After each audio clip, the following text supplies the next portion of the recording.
mengenai pengajaran Tamil dan Mandarin di sekolah-sekolah kebangsaan. Saya difahamkan kawan-kawan saya ada dari Tanjung Malem, ahli-ahli DAP dari Tanjung Malem hari ini. Mereka memberitahu kepada saya adalah bahawa semasa pengajaran agama Islam, orang-orang bukan Islam perlu ada mata pelajaran moral.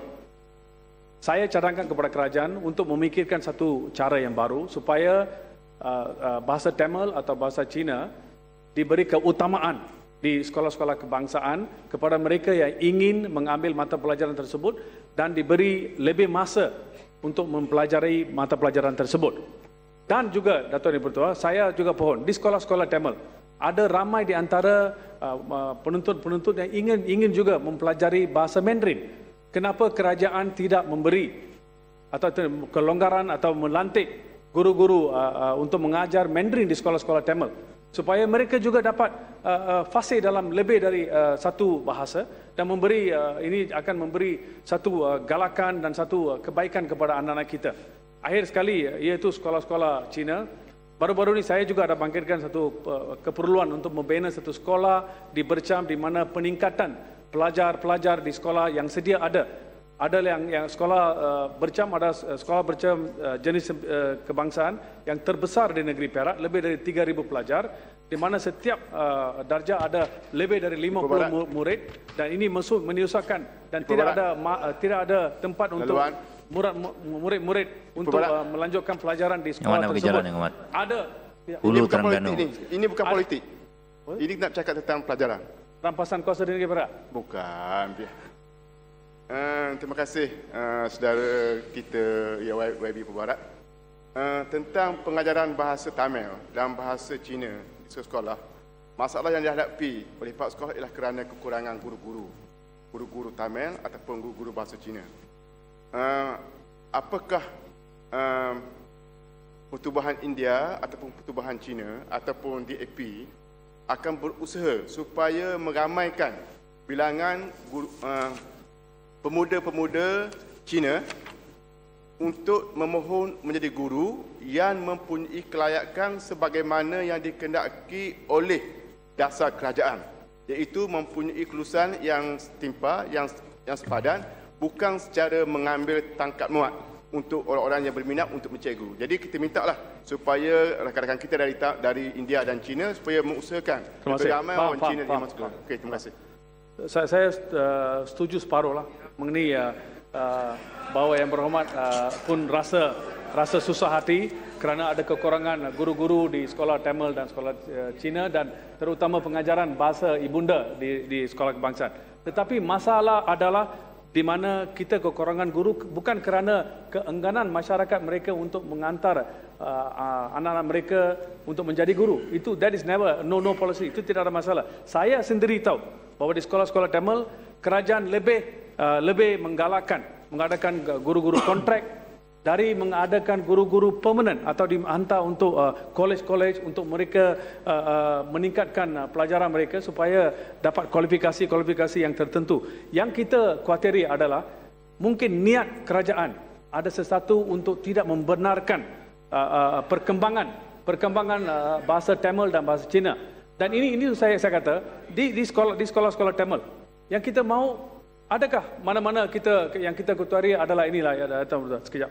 Yang kita khawatiri adalah di mana saya difahamkan ada orang masyarakat Tamil yang ingin pelajar Mandarin di sekolah Tamil. Adakah sehingga ini apa-apa usaha oleh kerajaan untuk memberi galakan atau untuk mengantar guru-guru mereka ni?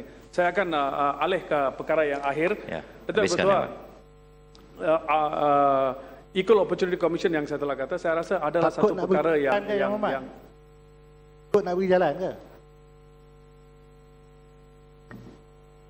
Terima kasih Datuk Yang Bertuah.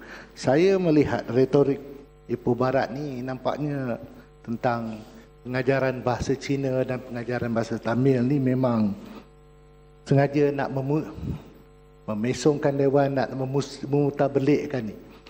Sebenarnya realitinya apabila kita mengadakan kursus bahasa Tamil di maktab perguruan atau institut perguruan, kita bagi satu kumpulan tapi tak ada orang yang ambil. Tak apalah. Sebab yang berhormat, sebab yang berhormat saya hormat selalu semua yang berhormat, berkempen, tapi yang berhormat bukan menteri nak untuk pergi jawab. tempat lain. Yang berhormat Sebab bukan itu menteri untuk jangan jawab. cakap putar Yang berhormat bukan menteri, tolong duduk. Tolong duduk. Lebih baik esok hari bila menjadi menteri, layak untuk jawab. Takut orang Yang bujang. habiskan lah, Ahmad. Ya, saya akan habiskan. Takut. Tak pernah takut lah kalau tak mas. Betul. Ini mengenai pengambilan pekerja-pekerja meresap di kerajaan. Ini menjadi satu masalah yang serius dan apakah yang dibuat oleh kerajaan supaya lebih orang bukan Melayu mendapat perhatian, mendapat kerja dengan kerajaan. Khususnya kalau banding pada tahun 1970 di mana dasar ekonomi baru dimulakan. Di mana pada masa itu ada lebih dari 17% masyarakat India, sekarang hanya 4% lebih. Kita ada lebih dari 28% masyarakat Cina pada tahun 1970, sekarang ada hanya 6%. Kita mau satu civil service yang Malaysian civil service.